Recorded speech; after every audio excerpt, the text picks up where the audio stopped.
What's up guys, Houndish here, and today I've just got a quick Destiny 2 video. I wanted to talk about a few interesting things, including an emote in the game that's causing a few issues, some mystery emblems that maybe give us some hints towards future content. As well as this, I wanted to talk about SRL and the likelihood of that returning in Destiny 2, the PC launch trailer, and a couple of other things, so let's get into it. Firstly, a pretty funny emote inside of Destiny 2, the bureaucratic walk, has actually been causing a few issues where it's allowing players to essentially kind of step backwards through walls. So there's a bit of a glitch with the emote, and it can be used in a few places, which obviously make it potentially pretty problematic. Now, a lot of players already kind of know about this by now, but after the reset today, the bureaucratic walk emote was actually removed from the Eververse store. It was for sale this week, and it looks like this could have just been a quick fix to kind of stop more players getting hold of the emote, but I would personally be very surprised if Bungie don't do something about this very quickly right now, because it potentially causes problems in the Crucible. We've got the raid coming up and things like that, and obviously Bungie don't want people kind of breaching into places that they shouldn't be. So a quick note for any of you guys who actually have the emote, obviously Bungie may be able to kind of go in and fix the emote and drop a patch, but it's also possible that the emote could be kind of locked or removed from the game for a short period of time. So just bear that in mind if it kind of disappears off your character or anything like that.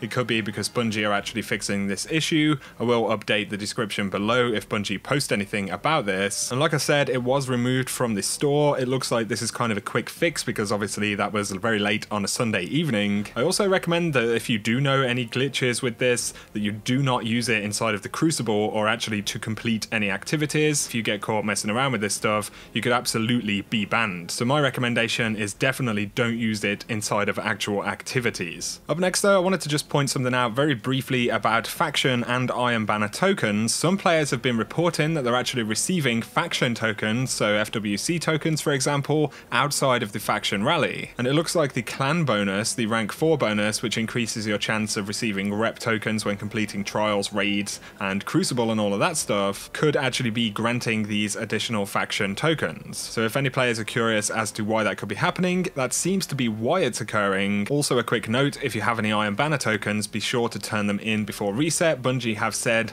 that they will disappear after reset. Up next, I wanted to just point out a few interesting emblems that are in the Destiny 2 database, which are not currently acquirable. There are a whole bunch of these in the database, but some cool ones to point out would be Silicon Frontier that you can see right here. It's a really cool kind of bright emblem as well. We also have Darkest Day right here, which actually has the kind of old school raid insignia on the front right there, and then this kind of cool pattern in the background. There is the Cutting Edge, which is a pretty colourful emblem right there. I think that's pretty cool, as well as this Vigilant Console. And then we have the Wish Granter emblem, and finally the Symposium Shield. There are even more emblems than this in the database that I don't believe anyone has actually picked up yet. A particularly interesting one is Adventurous Spirit right here. It does have the icon for adventures on it. Me and a couple of friends intentionally cleared all of the adventures in the game to see if it would drop. We didn't actually have any luck with it, so perhaps it suggests that there could be more adventures which haven't actually been added to the game yet. Could be part of a future secret potentially.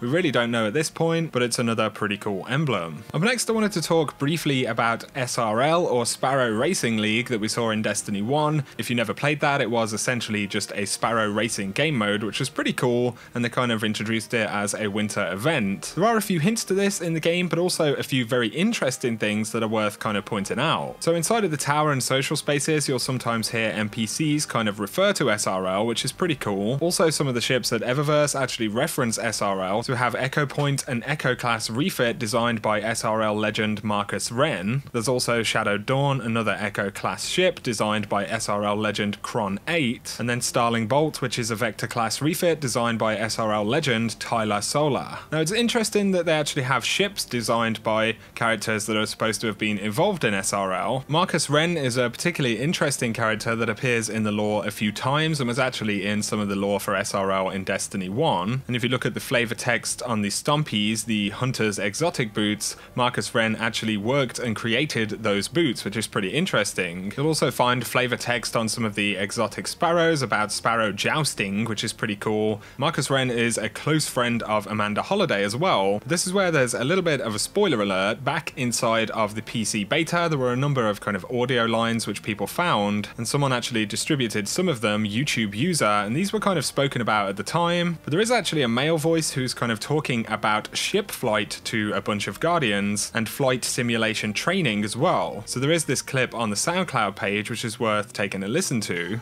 Ladies and gentlemen, you have been selected for flight training. Listen up.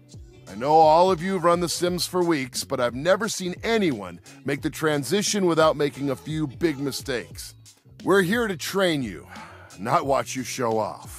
And there are a whole bunch of these that kind of refer to testing out different ships and flight simulation training, like I mentioned. So obviously this is a male voice as well. This could possibly be Marcus Wren. Also, if you pay attention to Amanda Holliday in the tower, she's actually referred to as the chief shipwright, which suggests that there could be a different shipwright potentially. There are also items in the database which actually say bring these to a shipwright and not to a specific person. And these are items including kind of modifications that we don't currently have in game for ships. So maybe we will see a new shipwright at some point in the game that could actually come inside of an event such as SRL. Obviously those voice lines in particular are referring to ship flight or flight simulation at least. So that could potentially mean there is a new kind of game mode, not necessarily actually flying ships like we might expect, but kind of a mini game inside of the game potentially. Those audio lines are in the data for Destiny 2, and there are a lot of other items for sparrows and ships that aren't currently available, as well as the potential of a new character here. One thing is for sure though, we'll see SRL again inside of Destiny 2, there are just too many references for it, and I'd certainly be exciting to see what changes they may have brought with SRL, or even this potentially new kind of game mode or activity, whatever it may be. Another quick thing I wanted to mention is that Lenny James, who actually plays the voice of Lord Shaxx in Destiny 2, actually gave a few words which you can find in a VG247 article during some press promo for Blade Runner, where he actually recalls his favourite line, which is a Shakespearean reference. So, but soft, what light through yonder window breaks? It is the east,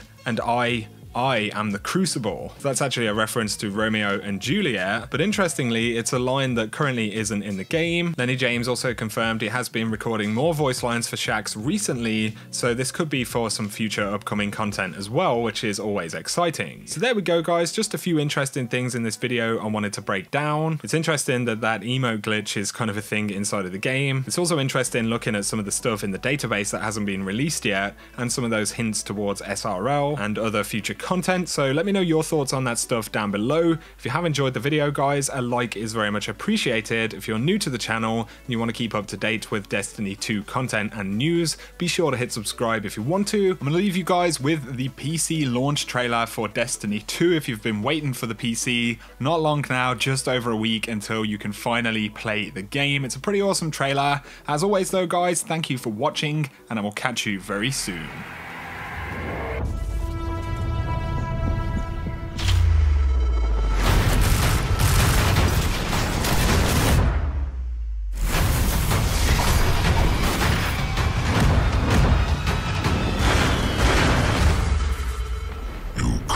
Yourselves heroes.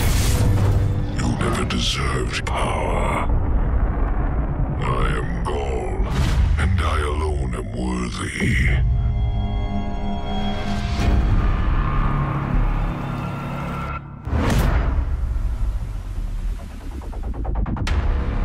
Save this place, Guardian. Do not squander this second chance. That's great speech and all, but let's not forget about the whole supernova and complete annihilation thingy.